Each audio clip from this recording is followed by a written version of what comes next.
Olá, meu nome é Jaqueline Tavares e eu te ajudo a ser quem você é e ainda ser respeitado por isso. Hoje eu quero falar sobre este assunto. Por que que eu vou te ensinar a ser quem você é? Por que, ainda sendo quem você é, ser respeitado por isso? Muitas vezes a gente nem sabe quem a gente é, né? E a gente vai passando a vida, sendo aquilo que os outros falam que a gente é. Às vezes a gente se olha no espelho pelo olhar do outro, e isso vai levando a gente para caminhos que a gente não escolheu. E aí, ao chegar a esses caminhos que a gente não escolheu, a gente um dia pensa e fala: por que que eu tô fazendo tudo isso? Por que da vida estar assim? Por que que hoje eu estou aqui doente do jeito que eu estou? Por que que eu estou... Aí vem tantos conflitos na cabeça, né? E isso tudo é uma falta de conhecimento de si próprio. E essa minha busca começou há muito tempo atrás por causa de um trauma que eu tive. Não sei se eu posso dizer se foi um trauma, mas eu quero estar compartilhando isso com vocês. É uma história que por anos eu não acreditei que eu vivi isso, né? E até a decisão de eu compartilhar essa história com vocês, me veio vozes na minha mente dizendo assim: você já é velha demais para ainda estar presa nessa situação. E eu sei que eu não estou presa mais nessa situação porque eu me achei, eu me encontrei, eu sei quem eu sou. E mesmo sabendo quem eu sou, ainda vem vozes dizendo: não, você não é capaz, você não vai conseguir, você só fez isso. Às vezes eu recebo um prêmio, né? Eu já recebi várias placas de vendedora e de ser boa vendedora, né? Às vezes eu recebo esses elogios dos meus clientes. Eu sou vendedora de materiais para construção e sou terapeuta naturopata, sou terapeuta holística, sou analista corporal, eu estudei iridologia. Então assim, eu nessa busca, né, de conhecer o ser humano, essa busca de me encontrar, de me entender, de me curar, né? Isso muitas pessoas que me seguem há muito tempo, né? Eu estou mais de 7 anos divulgando as curas naturais e a minha autocura. Muitas pessoas acreditam que essa minha busca pelo meu eu, pela minha raiz, pela minha história, pela minha essência, começou em 2015, quando eu quase morri, né? E não começou aí. E eu quero compartilhar com vocês essa história. E o que que acontece?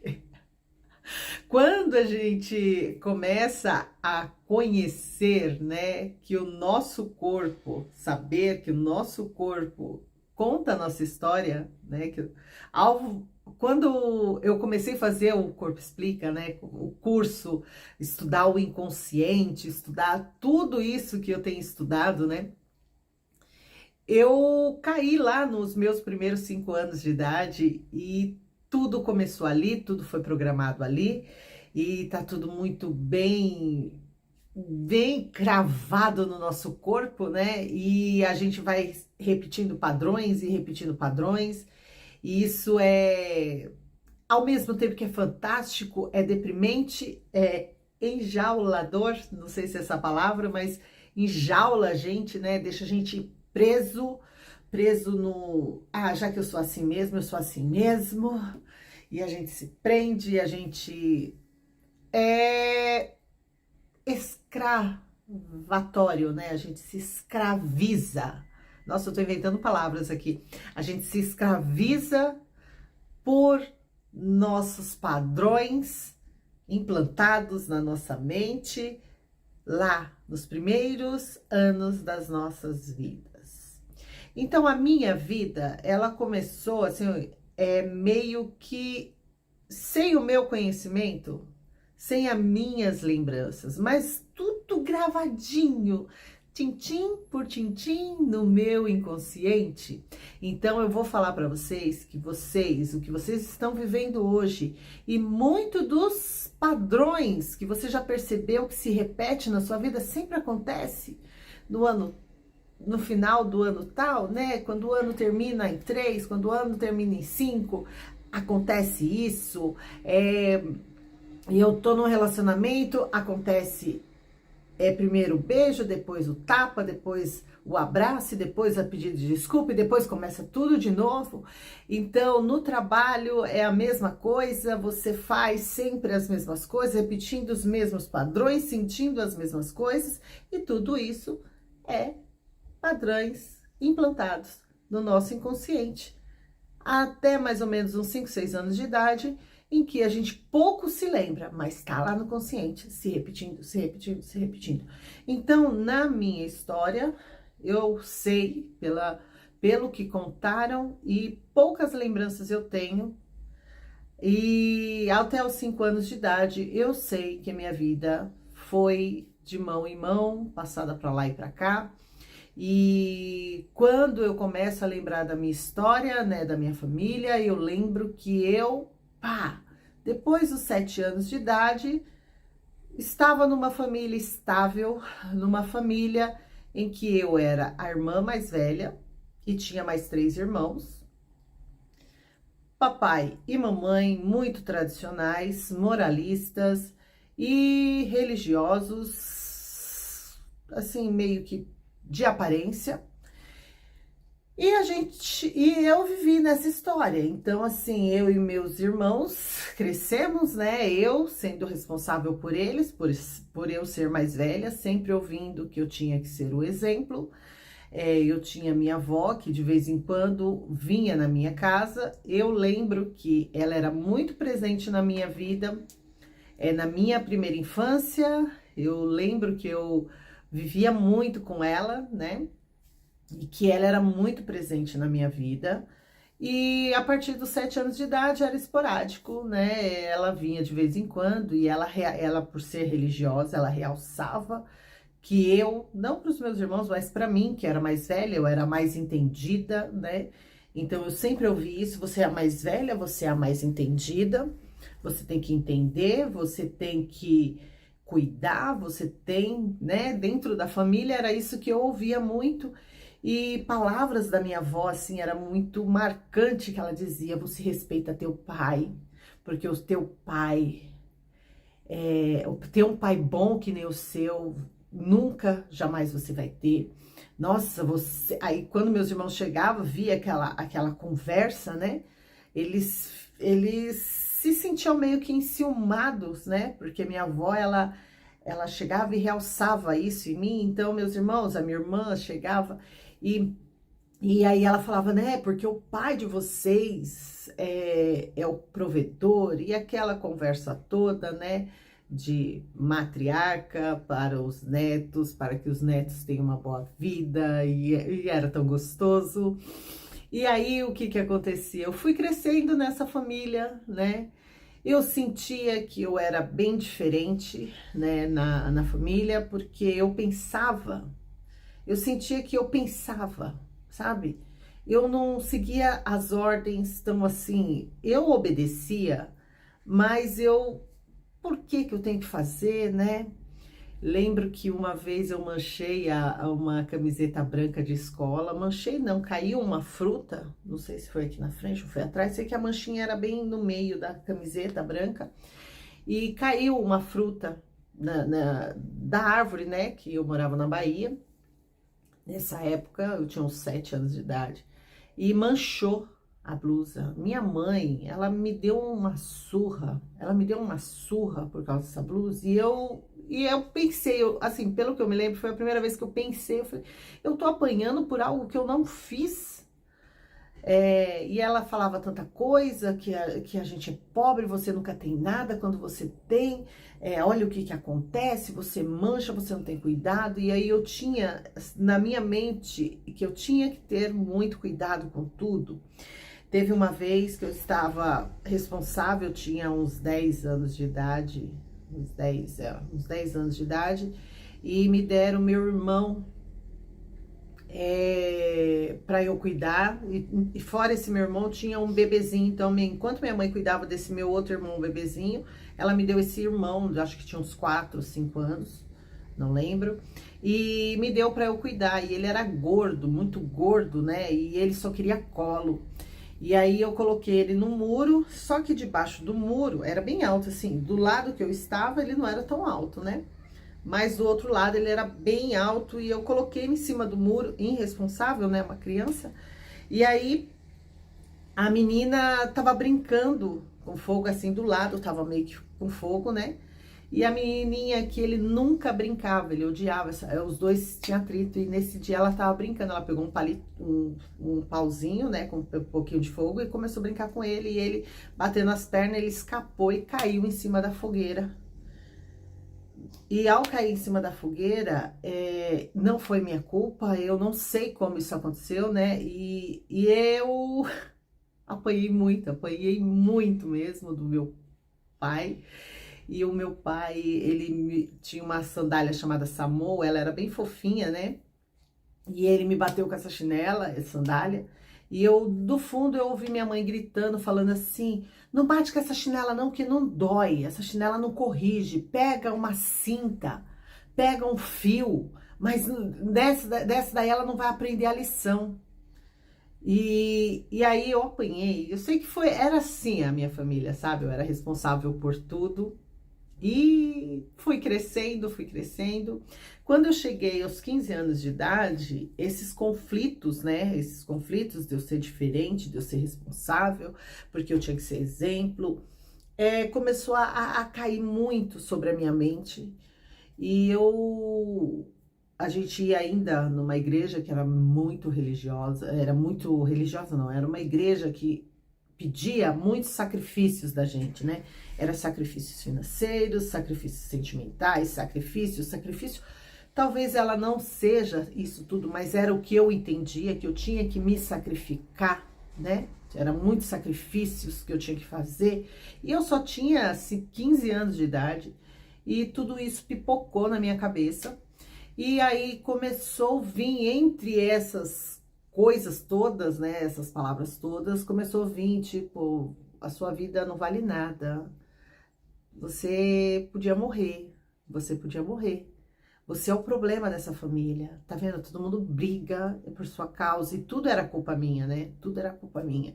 Então acontecia, olha, lembrando disso, eu lembrei de um fato que esse mesmo irmão meu, a gente tinha muito atrito, e esse irmão, um dia ele queria que eu fizesse algo, eu não lembro o que era, e ele pegou e falou assim, se você não fizer, eu vou começar a chorar pra mãe te bater.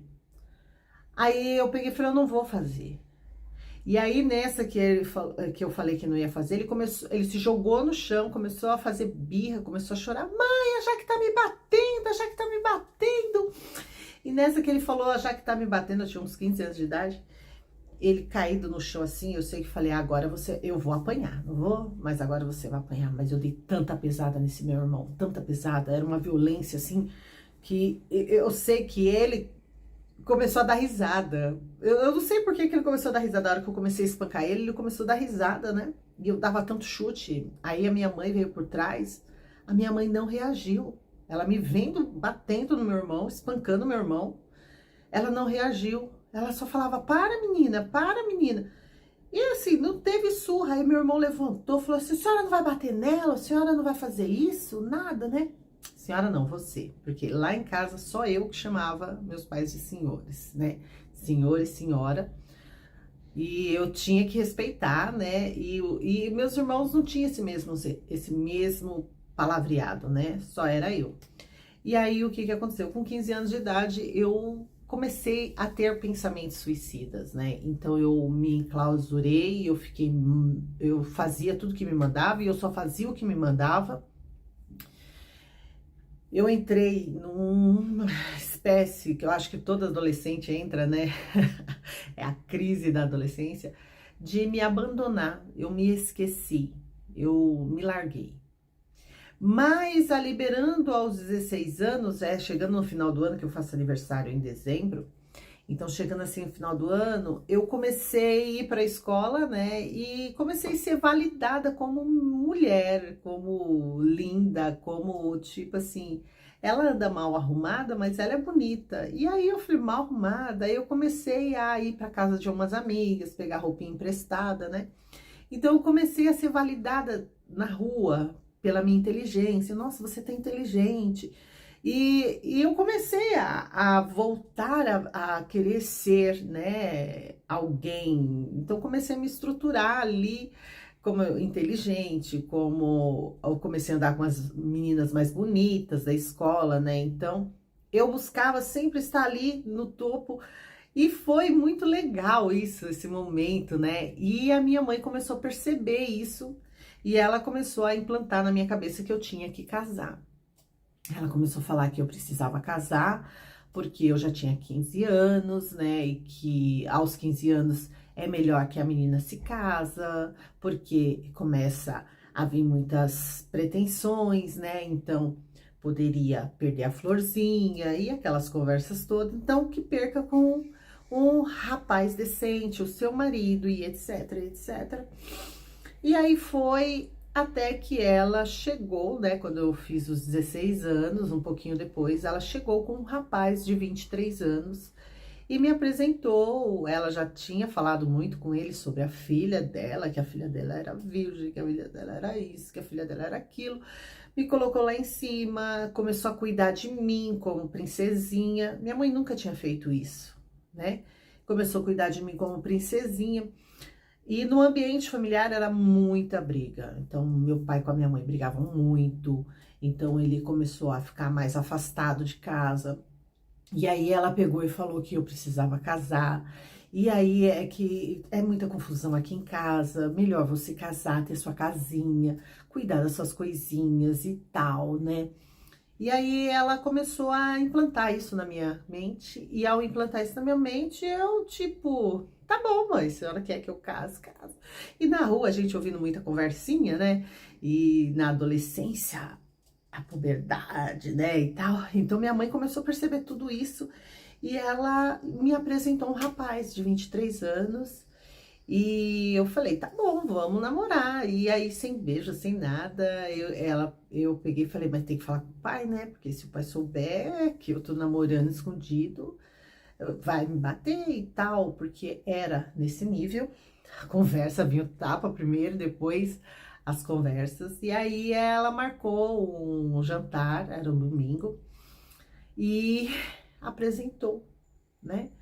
Então foi ela que apresentou, falou muito bem dele e tal. E aí o meu pai olhava pra mim com um olhar de fogo, assim, sabe? Que tipo, quando esse rapaz sair daqui eu vou te espancar. E eu morrendo de medo, com muito medo, né? Mas a minha mãe que tava fazendo, e era a minha passagem, né, para um outro mundo, outra casa. Ele tinha a casa, uma casa no fundo da casa da mãe dele, tinha o carro do pai dele, então assim, nossa, era. Eu ia sair daquele momento, né? E talvez quando eu crescesse mais eu sairia do casamento. Então eu tava pensando nisso, assim.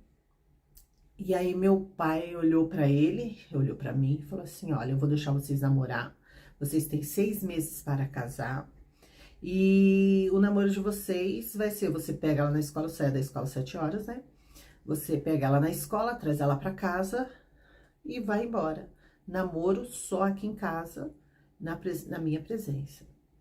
E aí o meu pai, ele chegava mais ou menos umas 8 horas, né, 8h30, em casa, e aí esse menino foi buscar-me na escola, a gente ficou lá em casa conversando, assim, num corredor, né, escuro, mas estavam conversando, 7 horas da noite, conversando e tal, e falando, e meu pai chegou bem nesse horário. Ele tinha acabado de o meu namorado, né, tinha acabado de chegar comigo da escola, e a gente parou para conversar, e estávamos conversando. Meu pai chegou bem nessa hora. Na hora que meu pai chegou, ele meteu a mão na minha cara, ele encheu a mão, sabe assim, no meu rosto. E na hora, olha, vem aqui agora, né? Na hora, parece que minha mente parou assim. Eu olhei pro meu pai, veio uma palavra e falei assim: entra, que eu já vou lá pra gente conversar. E ele me obedeceu, ele foi. E eu falei: você, pro meu namorado, né? Saia daqui e nunca mais volte. Porque na minha mente ele tinha que me defender do meu pai. Ele não me defendeu, pra que que eu ia querer um homem desse? Em que eu tive que usar a minha autoridade com meu pai, coisa que eu nunca tinha feito antes. Meu pai entrou, achei estranho, né? E quando entrou, ele veio com tudo para me bater. Eu falei: não, não vai me bater hoje não. Hoje a gente vai conversar. E tinha tanta coisa engasgada aqui, né, na minha garganta, de que ele me maltratava, que ele só batia em mim, que ele só cobrava as coisas de mim, e que agora eu já era uma mulher, e que ele não tinha o direito de me bater na frente daquele que seria meu esposo. E fui falando, fui falando, fui falando, e ele: cala sua boca, que não sei o quê. E eu falei: eu não vou calar a boca, eu vou meter a mão na sua cara. Eu falei: o senhor pode bater, fazer o que for, eu não vou calar a boca, eu vou falar tudo que tá aqui engasgado. E aí eu sei que eu tava assim, sabe, com sangue nos olhos e falando e conversando. Aí chegou minha mãe: o que que foi que aconteceu? Assim, então a minha mãe era tão sonsa, sabe? A minha mãe era tão abobaiada, tipo: o que que foi? Aí o meu pai, que tava brigando comigo, virou-se pra ela e começou a xingar ela: isso tudo é sua culpa. E começou a falar que ela era vagabunda e tal. Até aquele momento eu nunca tinha ouvido meu pai falar assim com a minha mãe. Tipo, eles brigavam muito, mas chamar ela de puta, de vagabunda, de tantas coisas, né? Assim, de prostituta e tantas coisas. Eu falei: não, para com isso, a culpa é minha. Fala comigo. E aí os dois começaram a discutir e me ignoraram. E os dois discutindo e falando, um xingando o outro. De repente a sonceira da minha mãe foi embora e tal. E aí foi. E eu: para! A culpa é minha, deixa minha mãe em paz. Não foi a minha mãe e tal. E eu cheia de sangue, querendo brigar, sabe? Assim, aquela sede. Eu nunca tinha posto nada pra fora, tudo ali engasgado. Eu queria pôr tudo pra fora. E aí, no meio da briga, assim, aquela coisa toda, ele olha pra minha mãe e aí os dois ali brigando, e eu vendo os dois brigando. Se tivesse uma arma, um matava o outro. E aí ele pegou e falou assim: é, sua puta, ela sabe que eu não sou, que eu não sou pai dela? E ela sabe, né, e tal. Eu falei: o quê? E tipo assim, eu encostei no móvel, e aí eles continuaram brigando. E aí, de vez em quando, ele olhava pra mim: graças a Deus, o seu sangue sujo não corre nas minhas veias. Eu lembro muito bem disso. E aí ele... E tipo assim, eu fiquei quieta. E nisso, meus irmãos presentes, né? Era tudo na frente das crianças. E aí, começou a falar... Só que aí, pronto, a minha mente parou. Eu lembro que a gente, na minha vizinha, né? Que a gente nunca foi de ter brinquedos. Eu, pelo menos, nunca fui de ter brinquedos. A minha vizinha deu para os filhos dela um joguinho, que eram uns castelinhos quadradinhos, sabe? Um joguinho de engenheiro, que montava uns castelinhos, era tudo quadradinho assim. E quando eu ouvi isso, vendo aquela briga toda, veio na minha mente esse joguinho, sabe? De castelinhos. E tava tão montadinho, tão bonitinho ali, aquele joguinho de castelinhos, e alguém foi e chutou assim, sabe? Caiu pecinha por pecinha. Na minha mente, era isso que eu via, caindo pecinha por pecinha. A sensação que eu tinha era de que eu tinha construído uma história, um castelo, e naquele momento o castelo caiu. E quem eu era? Eu sei que a briga continuou e tudo isso ficou na minha cabeça.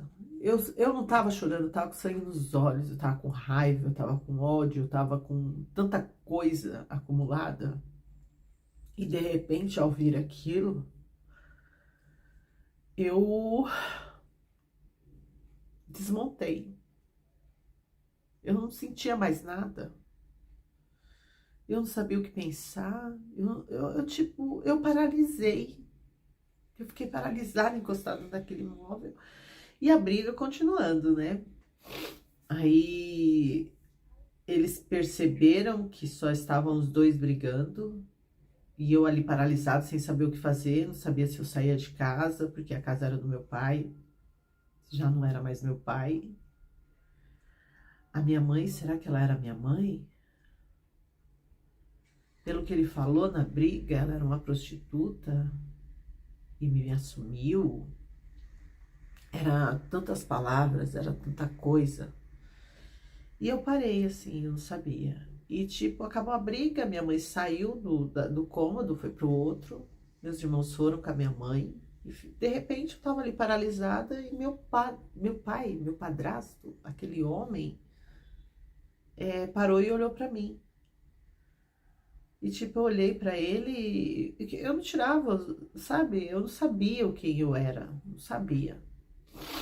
Não sabia o que fazer, não sabia nada. Se tiver alguém assistindo esse vídeo e passou por situações parecidas de descobrir dos seus pais, que não são seus, né? Comenta aqui comigo. Fala aqui pra mim. E aí, aquele homem olhou pra mim e falou assim: mas o importante é que pai é o que cria, não o que dá sangue. E aí eu olhei pra ele, ele não era mais meu pai. E aí eu falei com ele como um amigo de escola. Falei assim: e você conheceu meu pai? Esse era o sentimento que eu tinha, que ele era um amigo da escola. E ele falou assim: não conheci seu pai. Quando eu conheci sua mãe, você era um bebê. Você nem andava direito. E aí passou. E foi passando. E aí, quando eu falo para vocês que eu te ajudo a ser quem você é e ser respeitado por isso, é porque até os meus 42, 45 anos, até esse ano de 2002, recente, eu estava numa busca incessante por saber quem eu era, por não me sentir respeitada em ambiente nenhum, em lugar nenhum. E quando foi esse ano, eu descobri a chave de todo o meu ser, né? E para chegar até essa chave, né, que eu quero compartilhar com vocês no decorrer dos vídeos, né, no decorrer da jornada. Inclusive, em janeiro eu vou estar fazendo um workshop falando sobre toda essa estrutura para chegar no eu, né, chegar na minha raiz, na raiz do eu.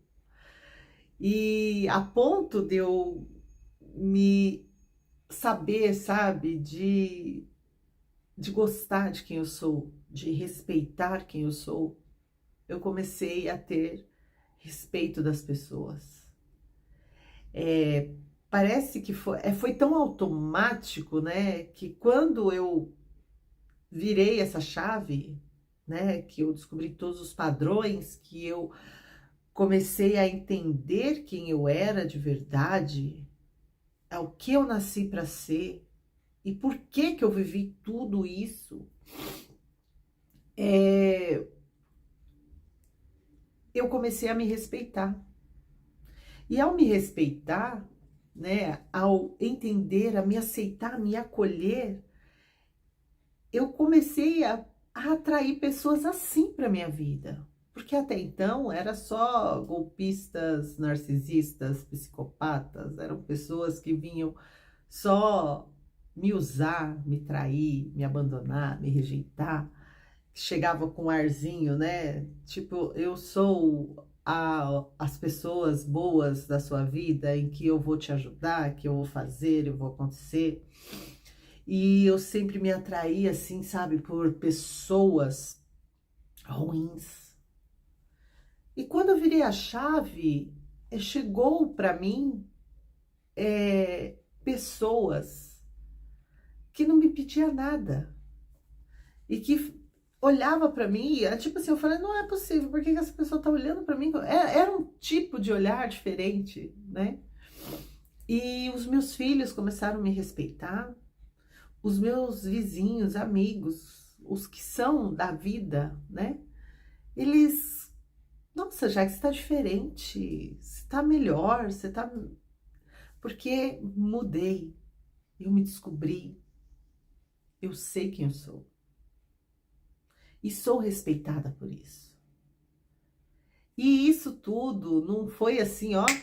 Olha lá, de 16 anos para o 45, o tanto que eu busquei, o tanto que eu fui atrás de religiões.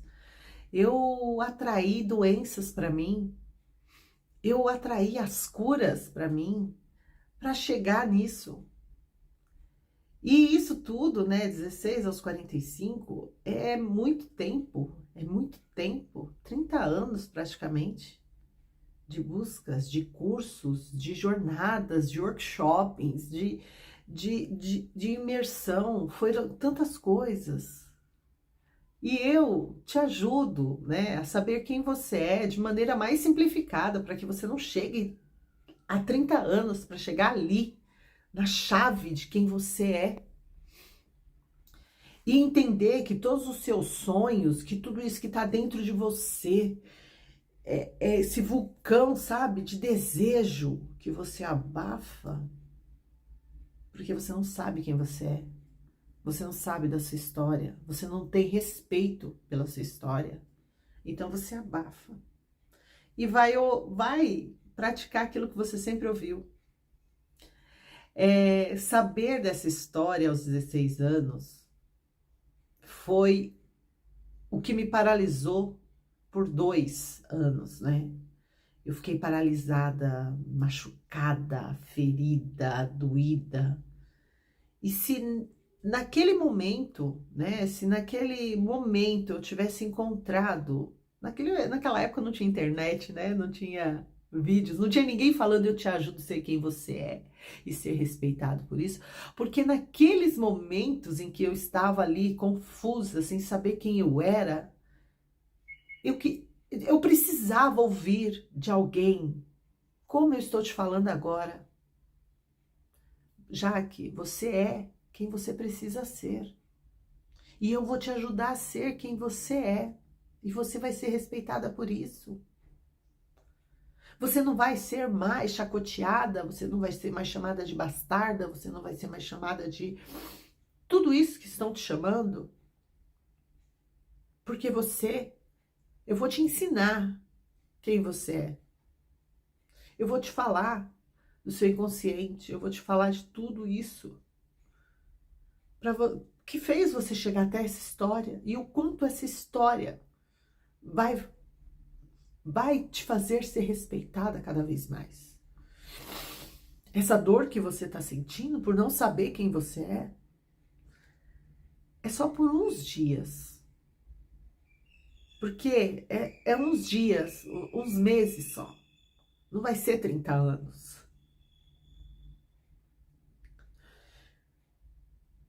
Você não vai se perder tanto como você se perdeu. Você não vai se entregar tanto como você se entregou às coisas erradas. Você não vai passar mais 30 anos repetindo o mesmo padrão. Então Jaqueline, quero falar com você que está passando por algo muito, muito, muito intenso e que muitas vezes você vai ouvir assim, isso é coisa da sua cabeça. Não é tão grave assim. Mas você que está passando por isso, você sabe a dor que você está sentindo. E a dor maior é que nessa história toda, quem sou eu?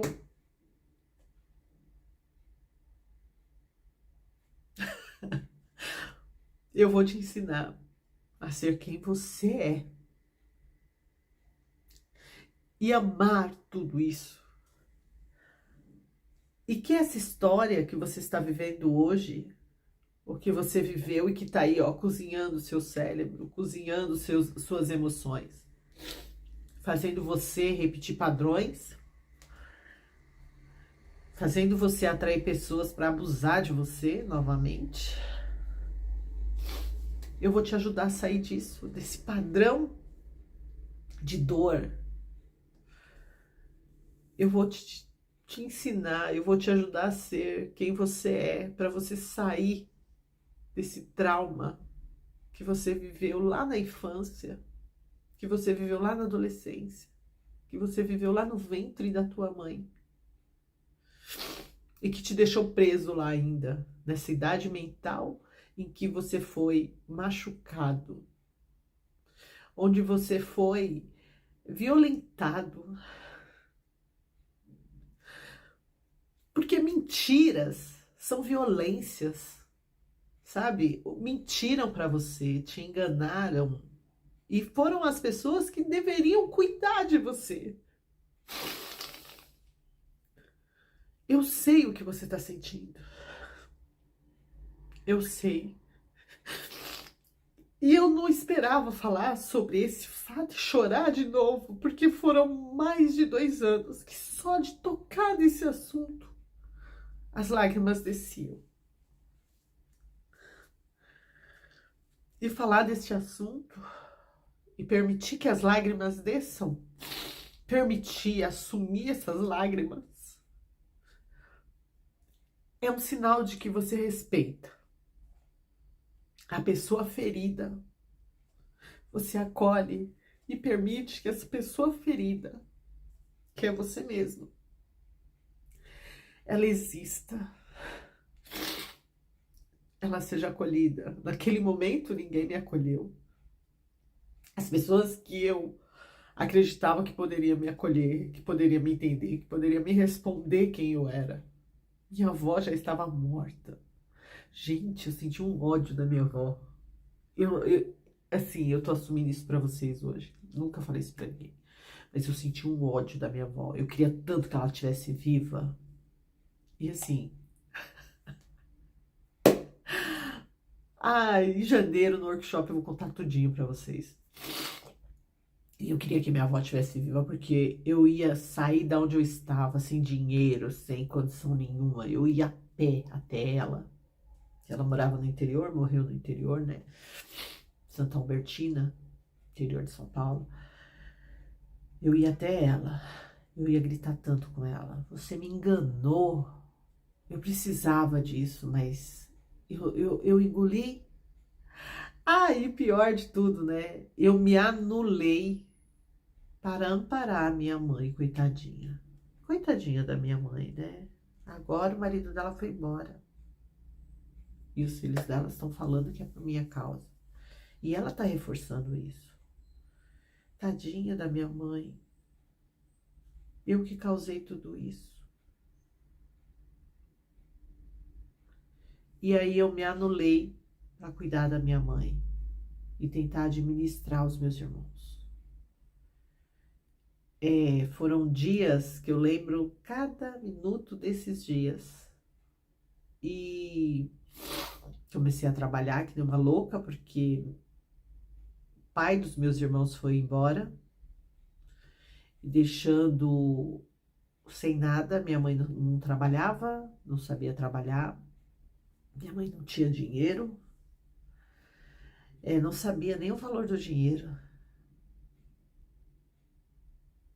E o que aconteceu? Eu me habilitei a trabalhar, parei de estudar, comecei a trabalhar para trazer o alimento para os meus irmãos, porque afinal de contas foi por minha culpa que o pai deles foi embora.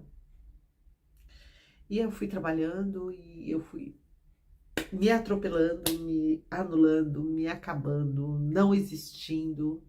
Quando eu pensava em existir, né, eu era criticada, eu era amarrotada e tantas coisas. Eu tenho muita coisa para compartilhar aqui que talvez chegue na sua história e você entenda que você não pode se anular, que você tem que se assumir, que você tem que gritar, eu existo. E se você quiser chorar, você chora. Se você quiser explodir, você exploda. Se você quiser se esconder, se esconda, mas não se anula. Não se anula pelas pessoas, porque você não é culpado por nada disso. Porque o que muito acontece, né? O que muito acontece é que acontecem fatos que nem esse que aconteceu na minha vida, em que você foi machucado, você foi rejeitado, você foi manipulado, usado, foi humilhado, foi traído.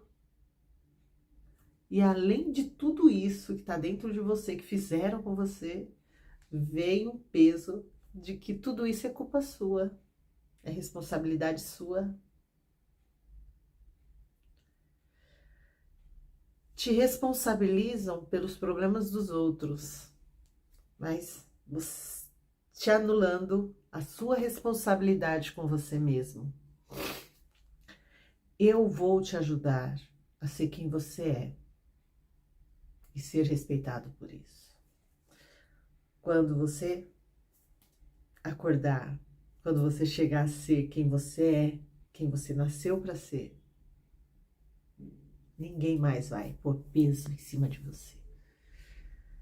Essa sua história que está aí no seu coração, na sua mente, essa história é sua e você tem liberdade para falar da sua história. E se as pessoas ao redor da sua história for magoadas, entristecidas, você não está contando a história delas. Você não está falando mal delas. Você está falando da sua história, fatos que aconteceram com você e que essas pessoas escolheram estar nessa história. Essas pessoas escolheram fazer o que fizeram com você. Não saber quem você é, não ter ideia de quem você é, te faz ser usado e manipulado por pessoas que também não sabem quem você é. Não saber quem você é vai atrair pessoas para fazer de você o que elas quiserem. E quando você for cobrar, elas vão falar, é coisa da sua cabeça, eu não te pedi nada. Eu fiz isso com você? Não acredito que tenha sido tão assim. E você não sabe quem você é, você não tem firmeza do que estão fazendo com você. Você não tem firmeza.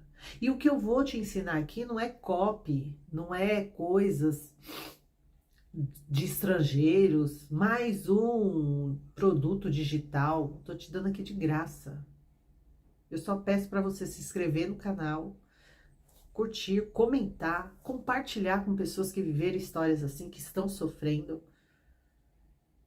Então, aproveita essa oportunidade de aprender comigo, ser quem você é e ser respeitado por isso. Você vai ser respeitado por quem você é. Sabe aquela frase, respeita a minha história? Isso daí você vai poder falar de boca cheia. Você não vai precisar nem falar, porque as pessoas vão te respeitar pelo que você é. E você vai se sentir respeitado. Sabe essa miséria que você está vivendo, essa falta de dinheiro, essa rigidez toda, sabe? Essa dureza toda de coisas ruins que tem te acompanhado durante a sua vida toda? Pois é, sabendo quem você é, você só vai viver essas coisas se você quiser. Então fica aqui comigo. Fica aqui comigo e muito obrigada por ter chegado até aqui, o final desse vídeo. Tem muita coisa que eu quero compartilhar com vocês, Mas é muita coisa mesmo, né? Porque a chavinha virou, então tudo que eu aprendi, todas as imersões, tudo isso, muita coisa não funcionou para mim, mas pode funcionar para você. E eu vou te encaminhar de acordo com o seu padrão de funcionamento, de acordo com quem você é, para você chegar onde você quiser. Sabendo quem você vai pôr para fora todos esses sonhos. Tirar a dor, né? Tem que tirar a dor, tirar os traumas, sair, tirar, né? Abrir espaço para o novo. E o novo é o quê? Os sonhos, as perspectivas. Quantos anos você tem? Quantos anos você deixou de viver tudo de bom que você veio para viver? O mundo é maravilhoso, a vida é maravilhosa. Respirar é o que nos garante a vida. Então, aproveita isso. Mas como aproveitar isso? Eu tô cheia de trauma, eu nem sei quem eu sou. Então é isso. Vem comigo. Beijo. Deus te abençoe e até o próximo vídeo.